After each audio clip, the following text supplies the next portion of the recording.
So my mom was a mystery woman. When my dad met her, she was reading a book in a bus. It was a Kannada book, and the title of that book was Nakshatra. Nakshatra means star. And my dad, who was Kannada, obviously, and both of them, dad and mom, were both very literary people. They loved to read Kannada, literature. So Shivram Karant and Basvanna and some of these names were mentioned to me. I don't know, I don't read Kannada, but these are some of the names. And they used to sing together, and both of them had a good singing voice. Both of them used to sing beautifully. Kannada songs.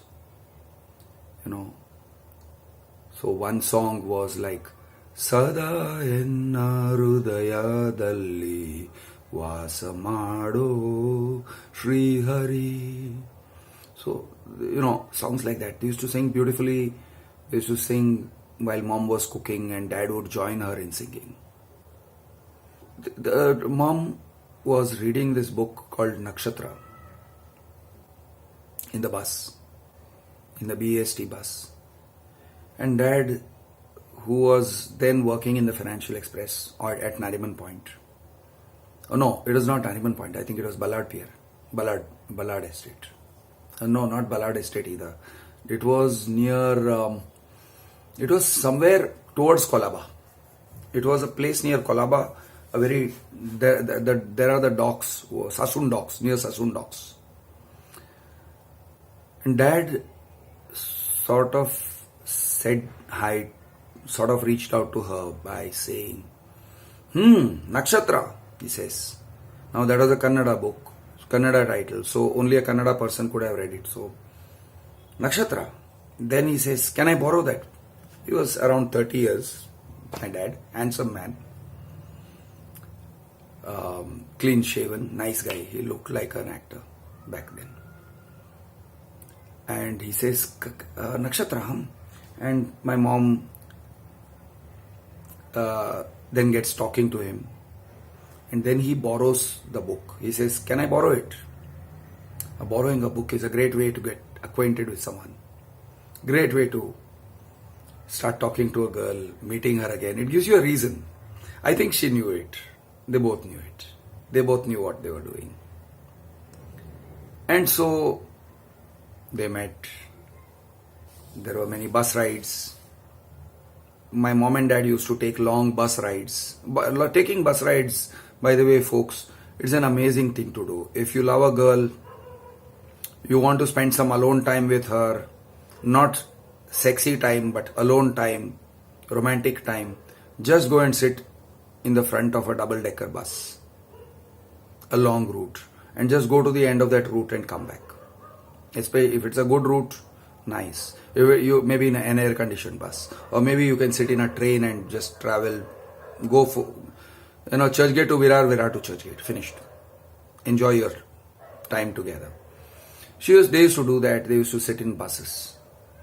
And yes, my dad used to put his arm around her shoulder and that way. And in 1965, people were quite broad-minded. They were not prudish. There was no moral policing around. Let me tell you that. And knowing my dad and knowing my mom, they would have made out.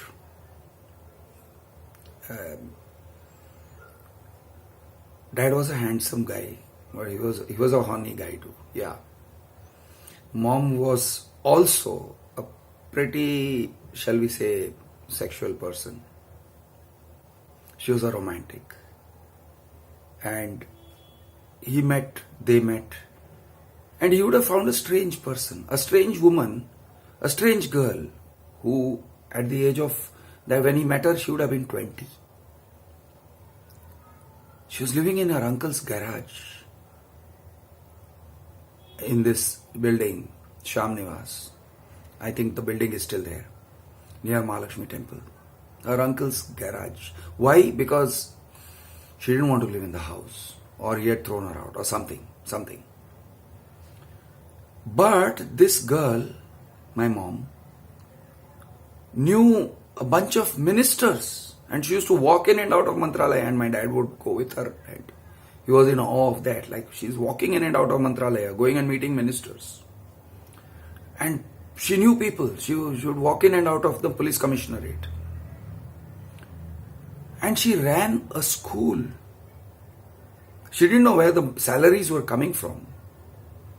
But she got together a bunch of people to volunteer for teaching slum kids in Worli. The place, I think, was near this Love Grove. There is a sewage treatment plant now at a place called Love Grove. It is somewhere near there, Mahalakshmi. Her backstory was something like this. I'll say the story, never said before, out in public. Maybe my mom, my dad's sisters and brothers may have been told the story of my mom. I have a doubt.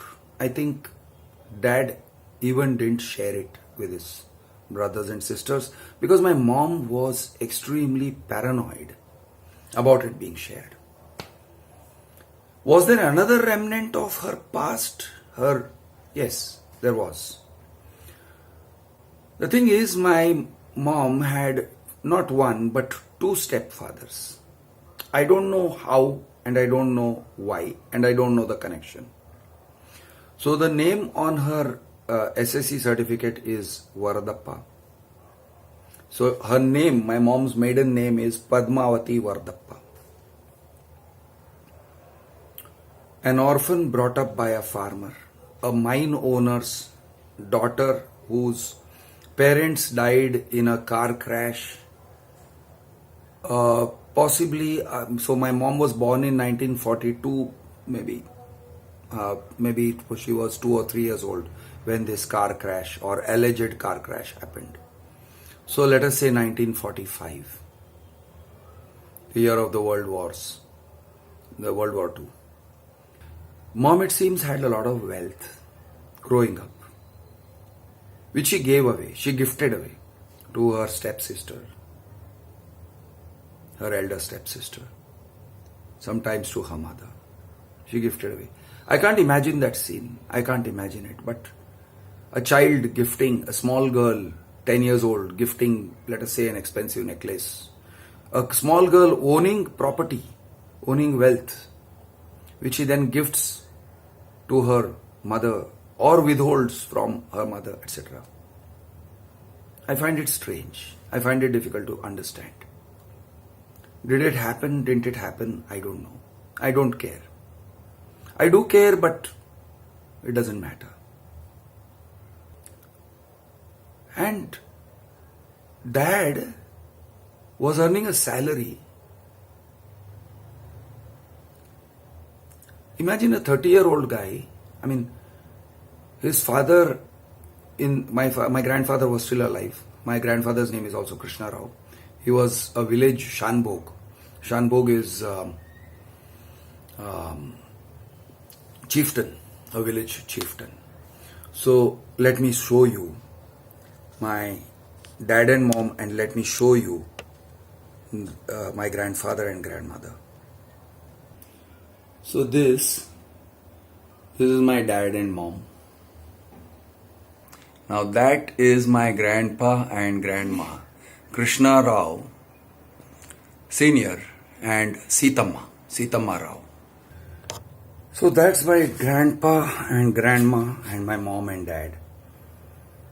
And when at that time my grandmother had expired, my grandmother died when my dad was in the 10th standard, I think.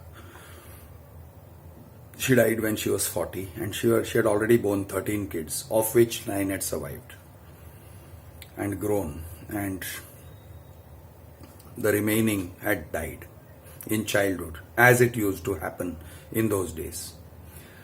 My grandfather Krishna Rao, back in 1962 or 63 when they met, would have been suffering from cancer already. He died of cancer, stomach cancer.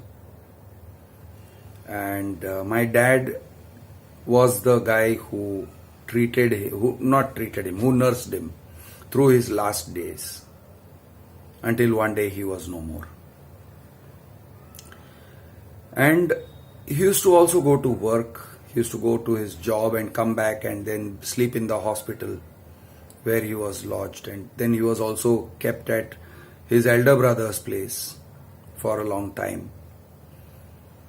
And one day he passed away. And after that, soon after my grandfather died, dad and mom got married. Soon after. In fact, if my grandfather hadn't died, my mom was already pregnant at the time. And my dad had said, I'm not going to marry you until and unless my dad dies. So it was kind of lucky for my mom that my grandfather passed away when he did. And then they got married when she was already several months pregnant. I'm Krish, the Urban Naxal. Jai Maharashtra, Jai Hind, Jai Jawan, Jai Kisan.